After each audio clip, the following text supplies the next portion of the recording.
Halo Mama, nggak kerasa ya kita sudah tiba di hari kelima dari acara Pop Mama Parenting Academy 2020 with Tokopedia. Terima kasih ya Mama ya, masih setia bergabung di acara kita.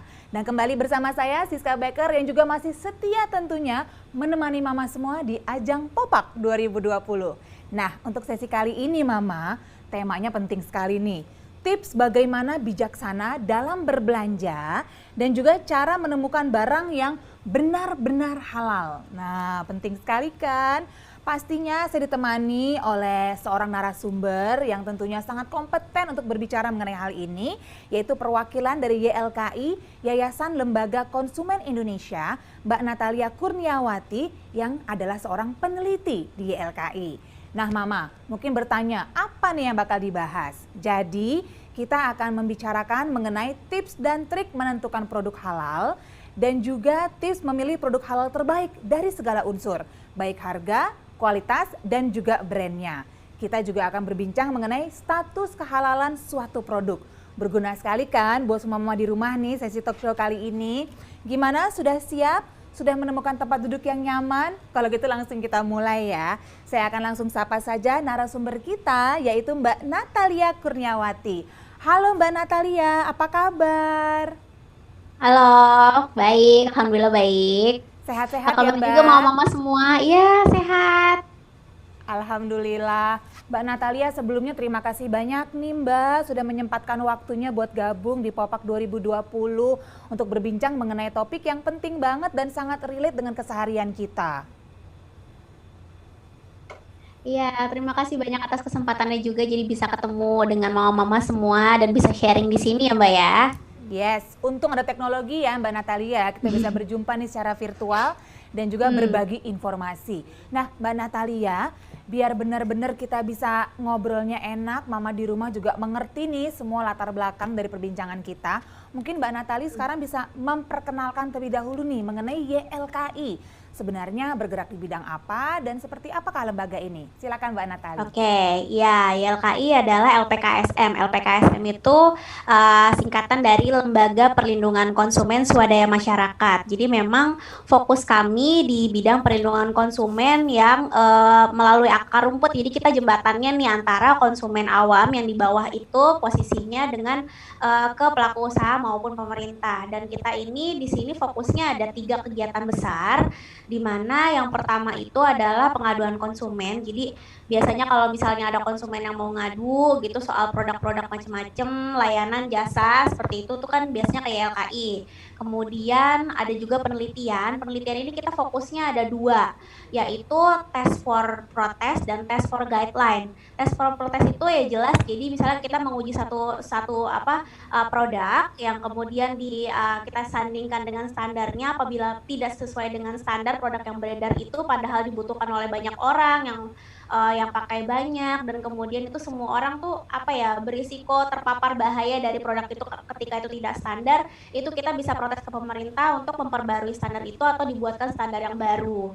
Kemudian yang test for guideline ini penting karena kan konsumen kita itu harus mengetahui apa sih produk-produk yang baik yang harus dia konsumsi, kemudian kiat-kiatnya untuk memilih itu seperti apa. Jadi kita melakukan perbandingan seperti misalnya yang kita bilang tuh comparative testing. Jadi beberapa produk dari jenis yang sama, brandnya beda-beda, itu kita tes misalnya analisa label, dia kandungannya apa sih, ABCD seperti itu.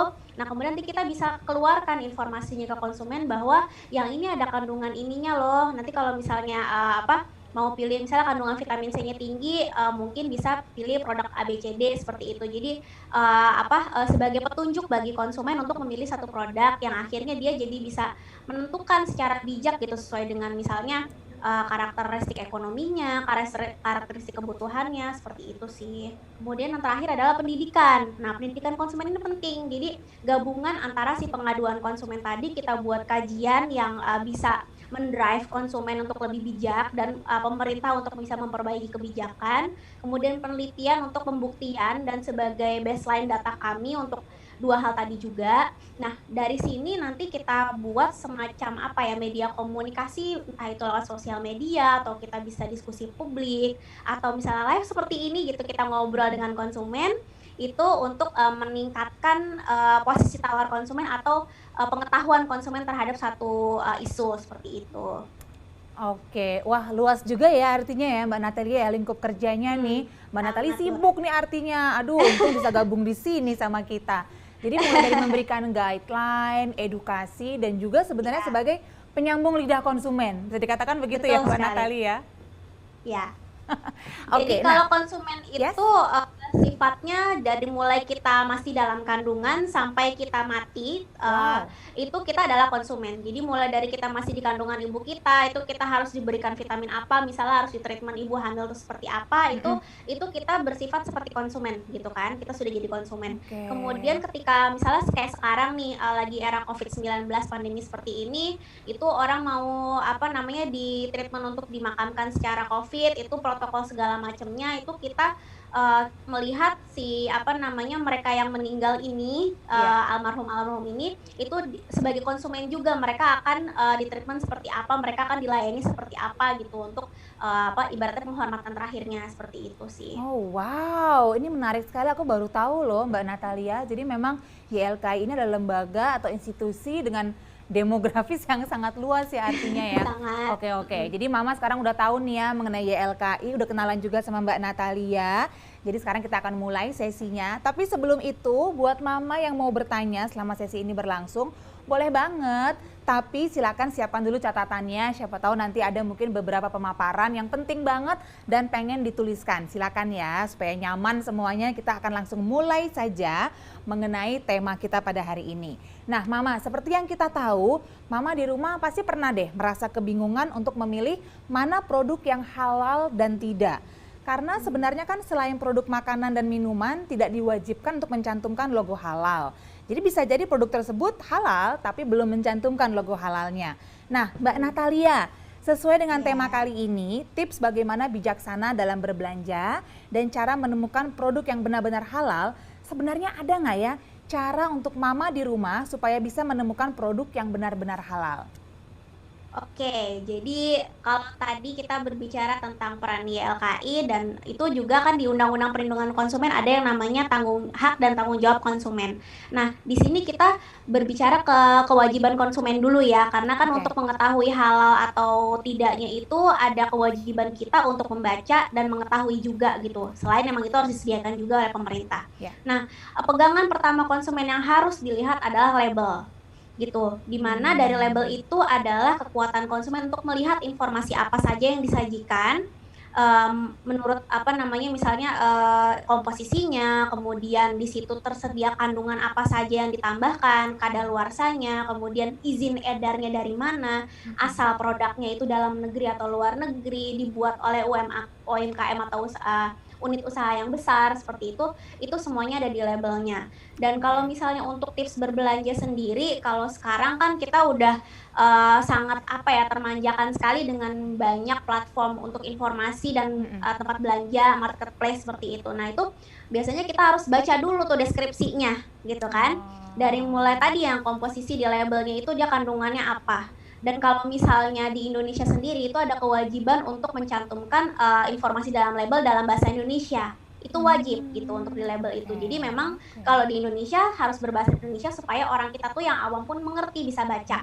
Kemudian di situ juga ada yang penting namanya izin edar. Izin edar ini ada dua, yang BPOM untuk untuk standarisasi keamanan pangannya. Kemudian satu lagi yang LPPOM MUI, itu untuk standarisasi halal. Karena kita berbicara hari ini soal halal, jadi memang yang harus dilihat nih logo halal, ada tulisan halal MUI, kemudian ada nomor LPPOM-nya berapa sih gitu. Nah, itu yang untuk mencirikan bahwa produk tersebut sudah resmi terdaftar sebagai produk yang halal gitu.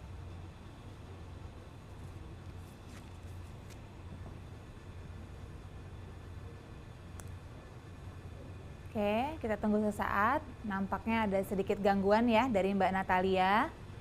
Kita akan tunggu Mbak Natalia untuk tersambung kembali.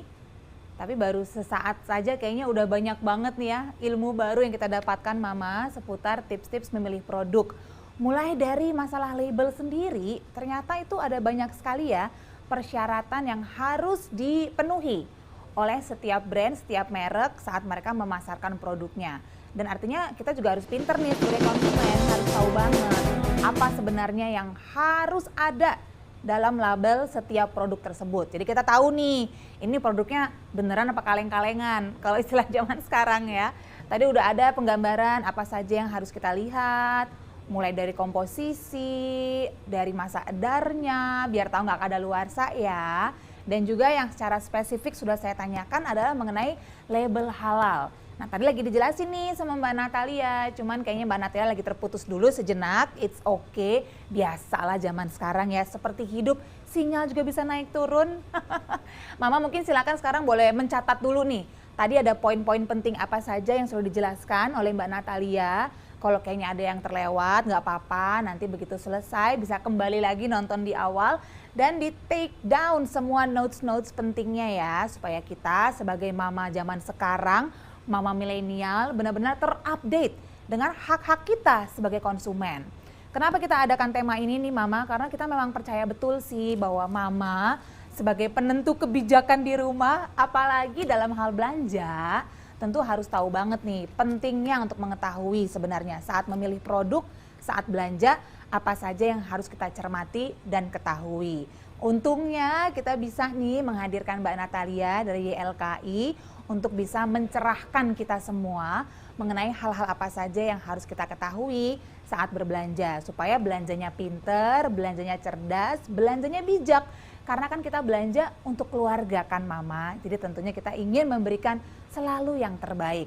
Seperti yang tadi Mbak Natalia katakan, memang sih sekarang itu informasi banyak banget. Nah sekarang gimana nih caranya kita memilah-milah mana yang benar, mana yang enggak. Langsung kita datangkan narasumbernya yang kompeten dan memang bisa nih memberitahukan kita semua. Mbak Natali. Halo, keputus ya? Ya, Aduh, nggak apa-apa. maaf sekali. Biasa itu, memang beginilah balada acara virtual. Nggak apa-apa Mbak Natali, langsung lanjut aja kita ya. Tadi Mbak Natali. Oke, tadi sampai mana tuh? Aduh, keputus, mohon maaf. It's okay. Tadi kita lagi berbicara mengenai label halal Mbak Natali. Iya, tadi saya menyampaikan bahwa kalau misalnya pegangan konsumen pertama untuk menentukan hal tidak itu ada di label. Yes. Gitu. Apalagi kalau sekarang kita belanja di platform manapun, mau masih offline, datang ke minimarket atau misalnya kita mau beli di marketplace, itu tetap yang harus dibaca itu di deskripsi yang ada di label atau deskripsi yang ada disediakan oleh penjual. Yeah. Di situ ada logo halal, kemudian ada juga nomor registrasi BPOM gitu. Kalau registrasi BPOM itu untuk standar keamanan pangannya, kalau yang halal ini dia ada logo halal MUI, kemudian di bawahnya diikuti dengan tulisan LPPOM MUI dengan nomor sekian-sekian. Nah itu yang menjadi pegangan kuat bagi konsumen bahwa itu memang produk yang sudah tersertifikasi halal seperti itu. Oke, jadi pertama kita harus cermati yang jelas terlihat dulu nih Mbak Natali, artinya dari labelnya gitu ya. Untuk memastikan ini produknya memang sungguh-sungguh sudah memenuhi semua persyaratan, juga sudah halal dari MUI.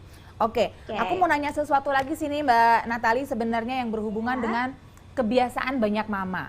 Jadi kayaknya nggak salah nih kalau aku katakan banyak mama yang percaya banget dengan sebuah merek. Biasanya sih merek-merek yang memang sudah besar, yang sudah lama gitu ya ada di sekitar kita. Nah sekarang kita pengen tahu juga nih Mbak Natali, apakah merek-merek besar tersebut juga concern terhadap pelabelan halal di produknya? Oke, nah ini pertanyaannya oke banget nih ya. Jadi sebenarnya apalagi yang kalau merek-merek besar sudah terdaftar gitu kan, itu kita punya perlindungan hukum di undang-undang yang namanya Undang-Undang Nomor 33 Tahun 2014 tentang jaminan produk halal. Di situ memang diwajibkan untuk perusahaan-perusahaan ini itu mendaftarkan produknya untuk mendapatkan sertifikasi halal. Nanti di situ ada tes lab segala macam, kemudian dia harus submit ingredients-nya atau komposisi dari produk-produknya itu apa aja, dan di situ juga terdeskripsikan bahwa apa saja sih produk-produk yang harus tersertifikasi halal. Jadi nggak cuma makanan aja nih ternyata Mbak, nggak cuma makanan minuman, kosmetik, kemudian obat-obatan, obat-obatan yang dia, kemudian yang produk-produk dari hewan, tumbuhan, dari mikrobiologi kayak misalnya produk fermentasi, kemudian di situ juga ada bahkan produk-produk lain yang memang mungkin apa ya, untuk yang non makanan aja kayak misalnya deterjen gitu Mm-mm. aja itu sekarang sudah ada yang tersertifikasi halal seperti itu. Karena lingkup halal itu luas sekali, nggak cuma berdasarkan produknya itu misalnya nggak ada kandungan babinya atau Mm-mm. nggak ada kandungan alkoholnya, Mm-mm. tapi luas. Misalnya untuk ketika proses produksinya sendiri apakah dia bersinggungan dengan hal-hal yang tidak halal. Bahkan Oh. sampai misalnya di satu perusahaan besar ini apabila di rantai pasoknya dia misalnya melanggar hak asasi manusia atau misalnya dia tuh ada apa namanya pelanggaran tertentu yang berpotensi menzolimi apa namanya produk-produknya dan para pekerjanya itu juga termasuk salah satu yang diperhitungkan untuk dia ini hal tidak gitu sampai sejauh itu.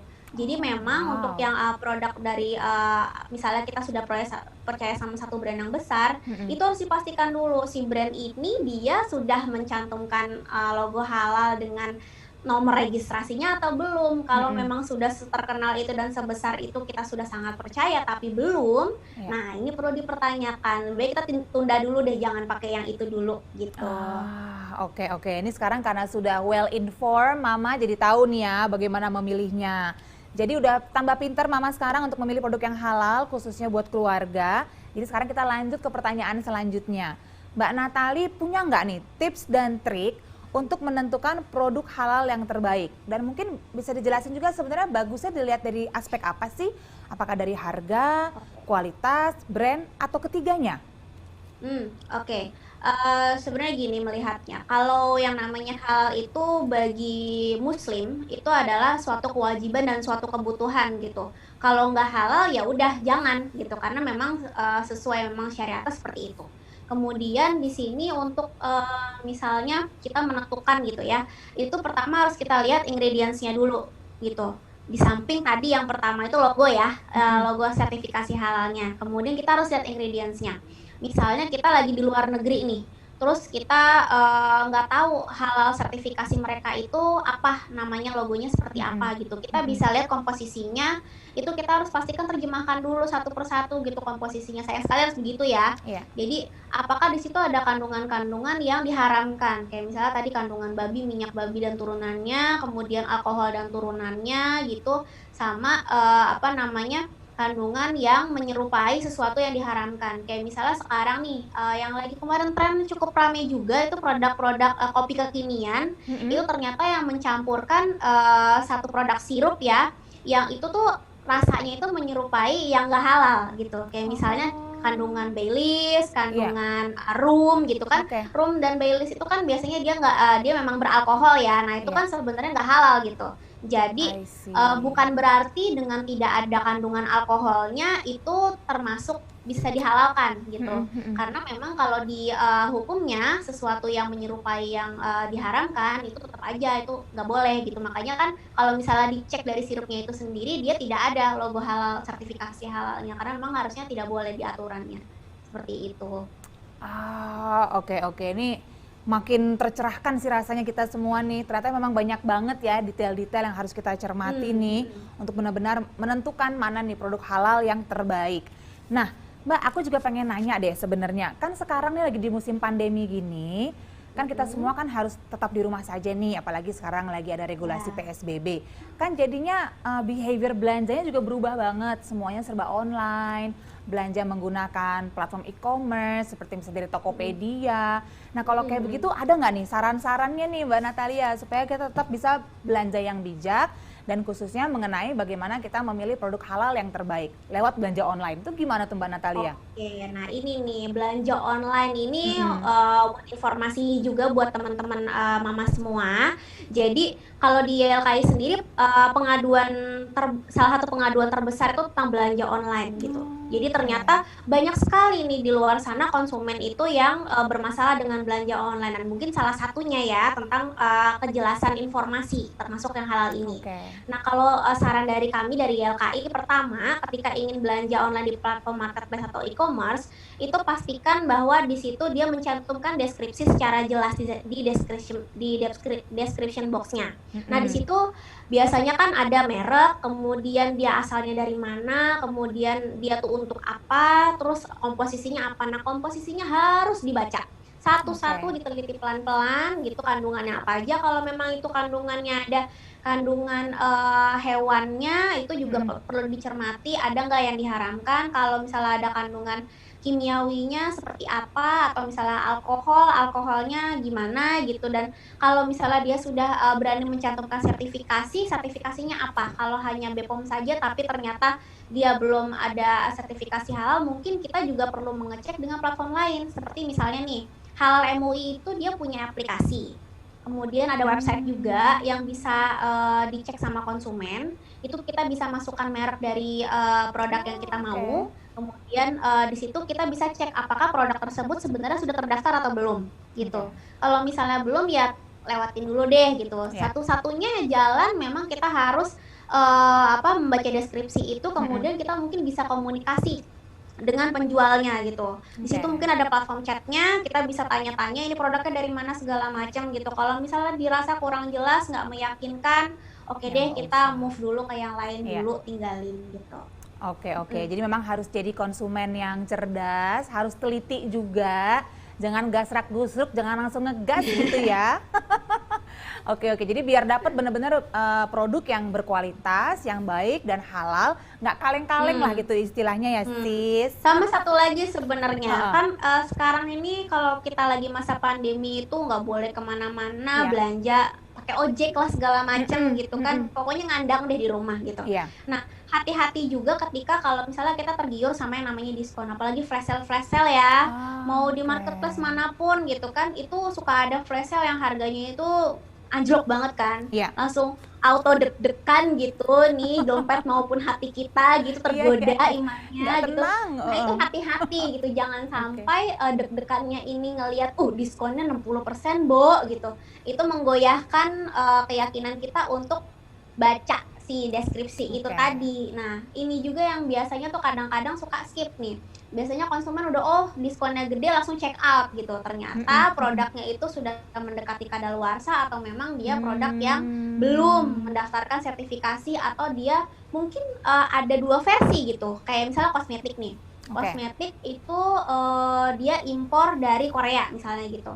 Ada dua versi, ada yang langsung diimpor dari Koreanya tanpa dia masuk ke dalam BPOM dan halal dulu gitu. Mm-mm, Misalnya hand carry gitu ya, dibawa sama orang dari Korea ke Indonesia gitu. mm-mm. Ada yang memang dia sudah disertifikasi dulu di Indonesia melalui distributor besar, kemudian itu boleh dipasarkan secara legalnya gitu sesuai dengan Mm-mm. regulasi. Nah, itu mesti dicek juga apakah dia langsung langsung hand carry dari negara yang bersangkutan atau sudah boleh dipasarkan secara resmi di Indonesia. Lebih baik pilih yang secara resmi Hmm. ini karena pertanggungjawabannya penjaminannya itu sudah jelas daripada yang tadi hand carry Iya, seperti iya, itu. iya. Oh, oke.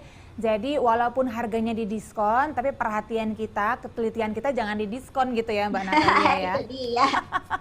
Oke, nah kalau sekarang dari sisi yang berseberangan nih, karena ada satu fenomena juga yang terjadi di masa pandemi ini, banyak Hmm. sekali mama di rumah yang mungkin menemukan talenta baru atau memang sudah punya talent gitu ya. Nah akhirnya Hmm. mempergunakannya untuk berjualan, bikin usaha Oke. kecil-kecilan di rumah. Nah mungkin Mbak Natalia bisa kasih saran juga nih, bagi mama yang baru punya usaha bisnis baru, bisnis kecil-kecilan, untuk cara pengemasannya dan bagaimana supaya benar-benar bisa memberikan produk yang bertanggung jawab dan tidak menyalahi aturan-aturan. Gimana nih Mbak Natalia? Hmm. Hmm. Nah, kalau kalau misalnya untuk produk sendiri berarti kan jatuhnya UMKM ya, jadi Iya. produk kecil menengah seperti Mm-mm. itu. Dan memang ini masih voluntary untuk bisa mengajukan sertifikasi halal gitu karena kan emang lingkupnya kan kecil gitu kan. Mm-mm. Nah, cuma tetap aja nggak bisa dipungkiri yang namanya kehalalan itu harus. Jadi memang mama harus tetap berhati-hati dalam memilih yang menjadi komposisinya. Misalnya untuk produk pangan olahan, misalnya bakso atau misalnya sosis buatan rumahan gitu, itu Mm-mm. harus benar-benar kita pilih bahan-bahan utamanya dari sumber yang sudah tersertifikasi halal. Misalnya daging nih, ada banyak kan marketplace yang dia itu sudah bisa untuk pesan daging yang sifatnya itu apa ya grosiran gitu, jadi Iya. harganya murah bisa dijual kembali. Nah itu biasanya ada deskripsinya tuh di situ, jadi Mm-mm. dagingnya itu misalnya asal Australia gitu. Mm-mm. Nah itu dia suka ada labelnya atau dia cantumkan di deskripsinya daging curah tapi dia ada sertifikasi halal segala macam. Nah itu yang dicari. Kemudian untuk bumbu-bumbunya segala macam itu kan pasti pakai sesuatu yang dia biasanya berkemasan dong, ya kan? Iya. Nah, itu juga harus dicek gitu, apakah dia sudah mencantumkan, si sertifikasi halal ini atau belum gitu, nomor registrasinya ada apa enggak. Jadi, tetap walaupun mama mengolahnya di rumah dengan tangan mama sendiri, produk rumahan, produk pendukungnya untuk komposisinya ini harus mama pastikan itu dari, produk-produk yang terjamin kehalalannya. Pun satu lagi, kalau misalnya, di rumah itu kita masak dalam satu dapur gitu ya, Mhm. pastikan dapurnya juga bersih, dapurnya itu tidak terkontaminasi, benar-benar Oke. masaknya tuh rapi, dan pengemasan segala macamnya itu harus benar-benar dijaga gitu. Karena yang dikonsernkan di sini selain halal kalau untuk, makanan-makanan yang dibuat di rumah itu, kebersihannya, kemudian masalah kan ada, sebutan halalan thayyiban gitu kan. Jadi Mhm. halal dan baik gitu. Jadi Oke. halalnya udah harus pasti kudu. Nah, baiknya ini juga, jadi produknya ini harus dijamin kebaikannya, di-treatment dengan baik, dibuat dengan baik, apa namanya, diracik dengan kasih sayang gitu ya istilah Iya. katanya ya. Jadi, hal-hal seperti itu yang mungkin Mama bisa perhatikan ketika akan memproduksi satu produk rumahan, seperti itu. Oke, aduh aku suka sekali tadi tuh deskripsi yang Mbak Natalia berikan bahwa memang apapun yang kita kerjakan, termasuk juga membuat usaha kecil-kecilan, kalau dengan niatan yang baik, insya Allah sih tentu hasilnya juga baik ya Mbak Natalia ya. Ya, betul sekali. Oke Mbak Natalia, aduh nggak kerasa nih kita ya saking serunya ngobrol, ternyata lumayan panjang juga udah sesi kita. Nah sudah kita harus akhiri nih sekarang. Terima kasih banyak Mbak Natalia untuk semua informasi yang diberikan yang berhubungan dengan sesi kita kali ini. Tips bagaimana bijaksana dalam berbelanja dan cara menemukan barang yang benar-benar halal. Udah makin pinter semua mama sekarang berkat Mbak Natalia. Terima kasih banyak ya Mbak Natalia ya. Sama-sama, sampai ketemu lagi. Sampai ketemu lagi. Sehat selalu Mbak Natalia. Selamat bertugas kembali ya. Iya, terima kasih banyak. Terima kasih juga untuk semua mama tentunya yang sudah join hari ini. Jangan lupa sehabis ini masih ada beberapa sesi seru lagi. Pokoknya standby terus di Pop Mama Parenting Academy 2020 with Tokopedia. Saya Siska Becker, sampai ketemu ya di sesi berikutnya. Bye!